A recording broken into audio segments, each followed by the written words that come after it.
مسجد کی صفائی کے ثواب اور اس سے متعلق چند اہم احکام سادہ اور واضح اردو میں بیان کیے گئے ہیں۔ مسجد کی صفائی کے فضائل اور احکام۔ ایک بہت بڑا ثواب ہے۔ مسجد کی صفائی کرنا اللہ تعالیٰ کے نزدیک ایک بہت پسندیدہ عمل ہے۔ حدیث میں آتا ہے کہ ایک عورت جو مسجد کی صفائی کیا کرتی تھی وفات پا گئی تو نبی نے اس کی قبر پر جا کر دعا کی۔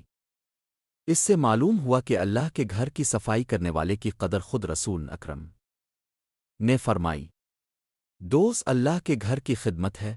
مسجد اللہ کا گھر ہے، اس کی صفائی دراصل اللہ تعالیٰ کی عبادت کی تیاری ہے۔ جیسے نماز عبادت ہے ویسے ہی مسجد کو پاک رکھنا بھی عبادت ہے۔ صفائی ایمان کا حصہ ہے۔ نبی نے فرمایا، صفائی نصف ایمان ہے۔ لہذا مسجد کو صاف رکھنا ایمان کی علامت ہے اور مومن کی پہچان ہے۔ گندگی ڈالنا کوڑا چھوڑنا گناہ ہے۔ جو شخص مسجد میں گندگی ڈالتا ہے، جوتے کوڑا بدبو پھیلانے والی چیزیں لاتا ہے، وہ سخت گناہ کا مرتکب ہوتا ہے۔ مسجد کا احترام ہر مسلمان پر لازم ہے۔ ثواب جاریہ۔ اگر کوئی شخص مسجد کی صفائی میں حصہ لیتا ہے، صفائی کا سامان فراہم کرتا ہے یا مستقل طور پر مسجد کو پاک رکھنے کا انتظام کرتا ہے تو اسے ثواب جاریہ ملتا رہتا ہے، یعنی جب تک مسجد سے لوگ عبادت کرتے رہیں گے اسے نیکیاں ملتی رہیں گی۔ خوشبو لگانا بھی ثواب کا کام ہے۔